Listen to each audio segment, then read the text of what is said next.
So I'm creating this video on July the 9th, 2025, and the video I'm about to show you is 10 years old. So this is an early video in the stages of establishing Anthrocon. It's from NBC. Now I'll be tempted to stop it and talk a lot, but I'll try my best to let it run through. Can I tell you something? I feel underdressed. What is a furry? Well, furries are fans of anthropomorphic characters. Those are animals with human characteristics. And like any fan group, they have conventions. The biggest one in the world is here in Pittsburgh. It's called Anthrocon. There are 6,000 furries inside. 6,000! In many ways, this convention is like any other.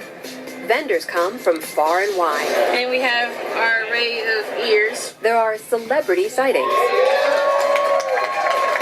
And people who speak your language. I am Shinami. I am an Asian-style water dragon. So Anthrocon, like any convention, has hundreds of sessions and panels to attend. There's video gaming, puppetry, and a dance-off.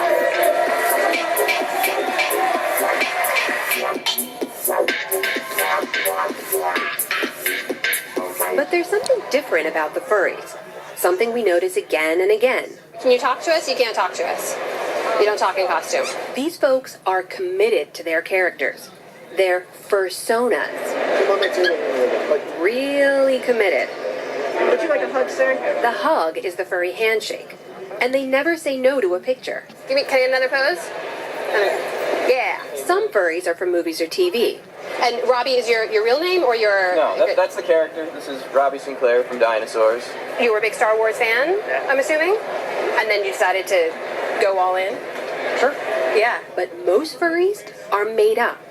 Most of the paw-patting, tail-trailing, fur-suited folks we meet are dressed up as alternate versions of themselves. The character they'd want to be if they were an animal. I think a lot of people do it as a way of breaking out of a shell. This is Randy Fox. Yes, that's his real name. His fursona is Yappy Fox. How is Yappy Fox different than Randy Fox? Less shy, more outgoing. It's an artistic expression. It's a way to perform. Like, see, I'm not one that can get up on a stage. This is Robert, also known as Hip Hop the Husky. He's 21 years old. Out of costume, he describes himself as shy. I'm antisocial if I'm not wearing my suit. So you created a whole fursona and a fursuit to make friends? Yeah, about that. I think it would be unfair to say this does not look strange to people. John Cole is director of operations here. It's not the social norm for people to want to put on a costume and cover their head. In the same way that it's not the social norm for people to paint one side of their face one color and the other color and start screaming about their favorite football team, outside of a football game. Like any true fan, Cole has been to every single convention since 1999 and has watched the fandom grow, fueled by the internet, into a global community of thousands, with more than 20 conventions worldwide each year. Some furries just need a tail or a pair of ears to transform into their fursona.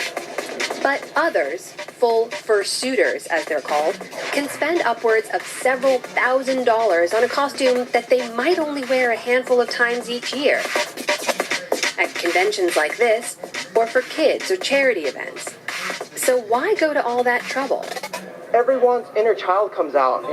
This is it's fun because, you would not be able to go out in public and do whatever you want without the suit. You can't go, hi. You can't do that outside because people will be like, oh, that guy's crazy.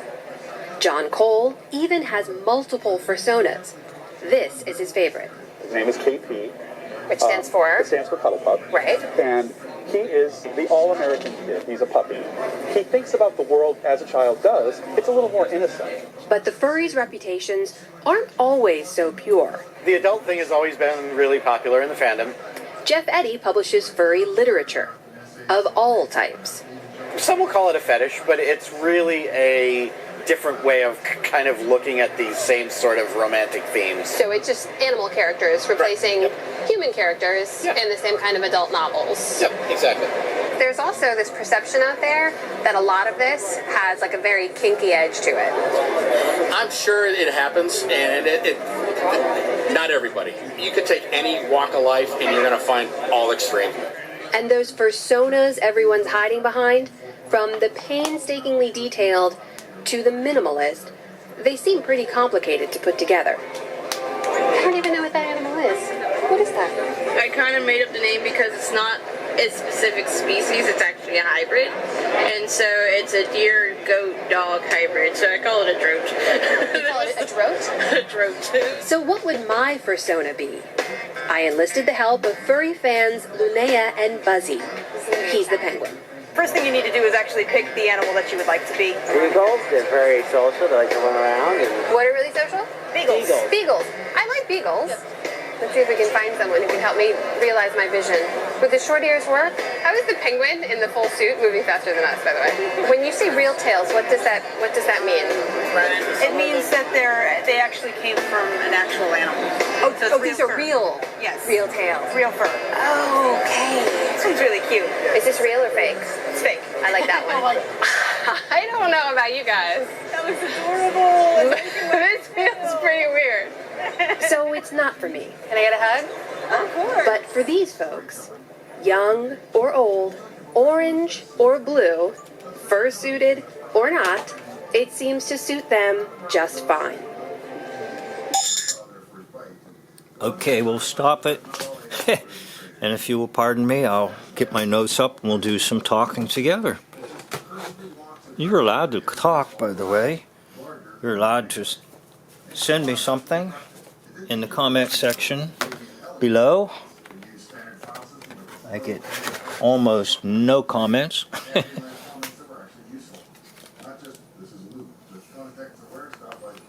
But that's okay. I still make videos anyhow. I enjoy it. I don't know if folks enjoy what I have to say, but I make them anyhow. Okay, so back to this whole idea of Anthrocon.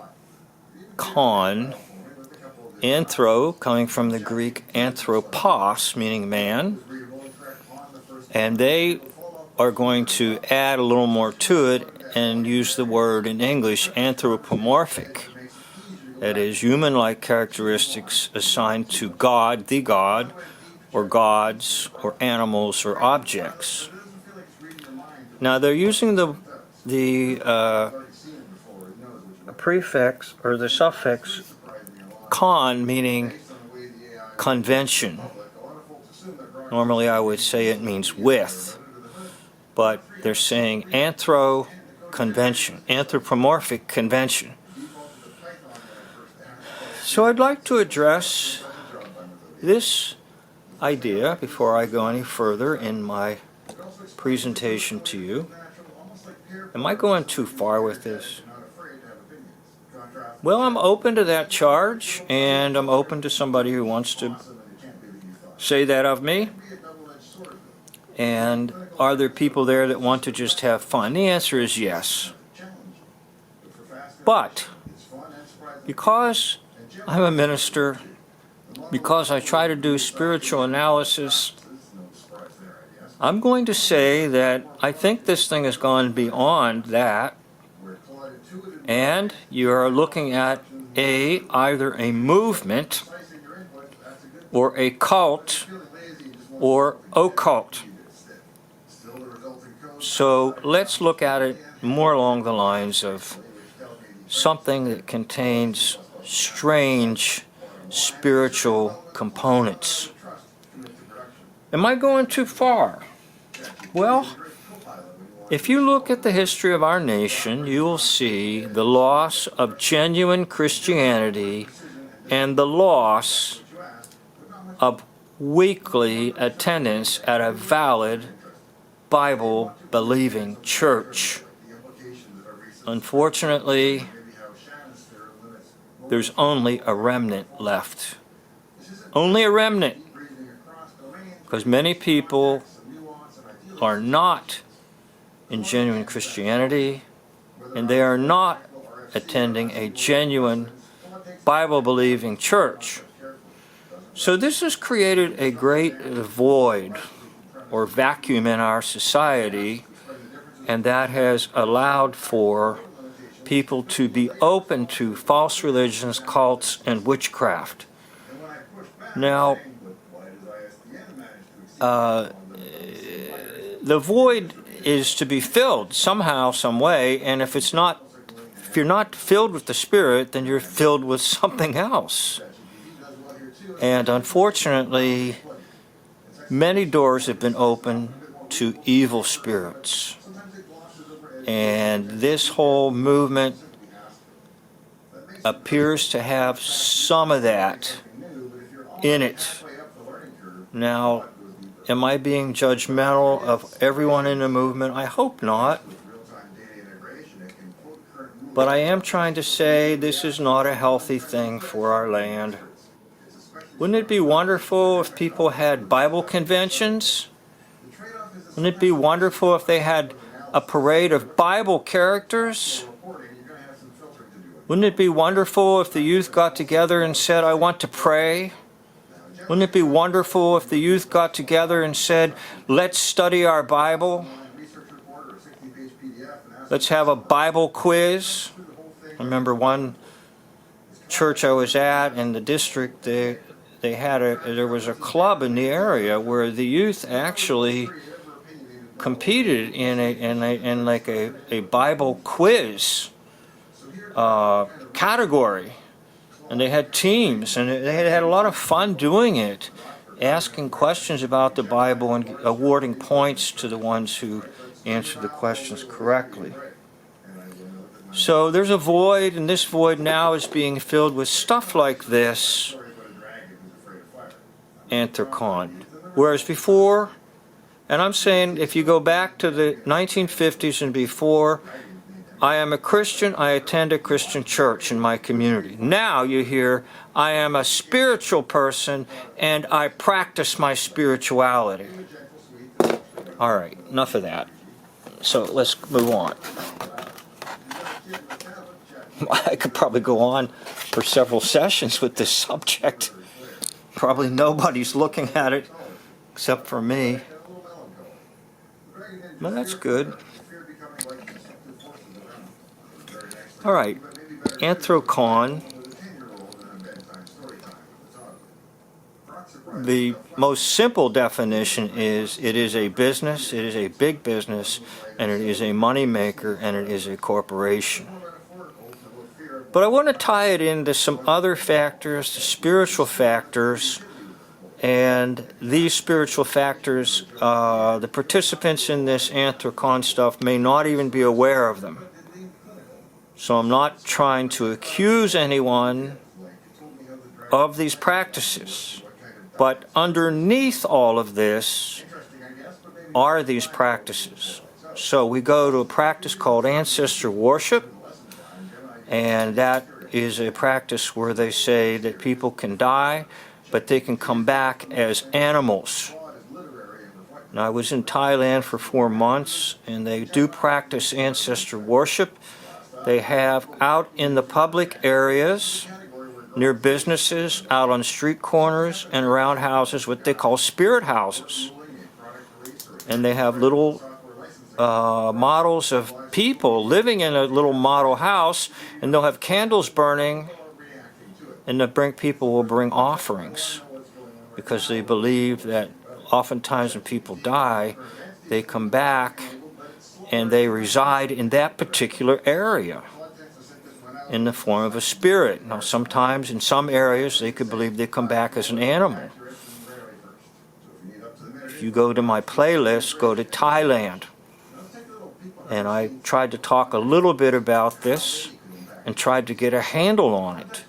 When I was in Thailand, what in the world is going on? And I read some books, some very quality books, and one book said, way back in time in this area, that a very good man could be sick and dying, and they would take him out to the pigsty to die, because they didn't want his spirit to haunt or inhabit the house. So they literally would take him to where the pigs were to spend his last moments. Now, I don't think that's true today, but that's the history of it. Now, also practice over in Southeast Asia area is transmigration of the soul. We call it reincarnation. Incidentally, Pew Research says that about 1/3 of American adults believe in transmigration of the soul. Now, they won't call it that, but they'll call it reincarnation. Flesh, carnal, incarnation, to come back into some type of flesh, and that could mean an animal. Now, depending upon the so-called karma, the ancestor could come back as an animal, or even an insect. So, you have three traditions that tie into this Anthrocon stuff, and I'll try to talk a little bit about those three traditions.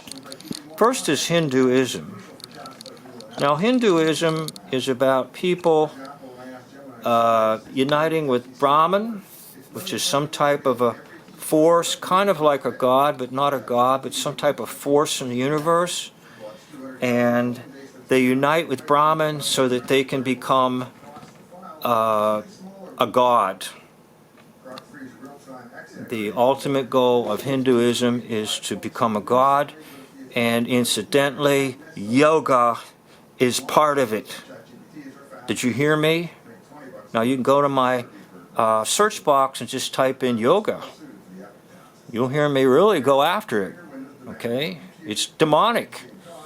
So if you don't come back, if you don't make godhood, you could come back as an animal. Now, Buddhism is about karma, how you behave in this life, and if you have bad karma, you're going to be reborn and reborn and reborn. You could be reborn as an animal, but hopefully you're reborn as another person, and eventually you want to achieve nirvana, which is kind of escaping suffering. And it's not really a heaven, it's just kind of ending up in some type of a state where you've escaped all suffering. Native American Indians, some tribes believe that a person come back as an animal. So coming back as an animal could be good or bad, negative or positive. Some might actually see it as positive. I don't have to be a human anymore.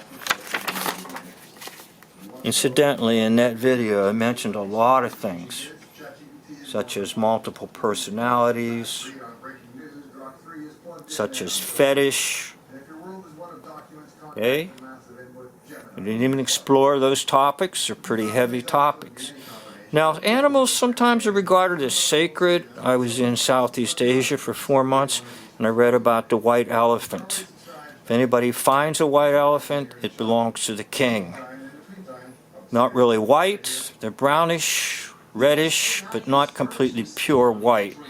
The Hindus, the cow; ancient Egypt, the cat. Asclepius in the Greek religions was the god of healing.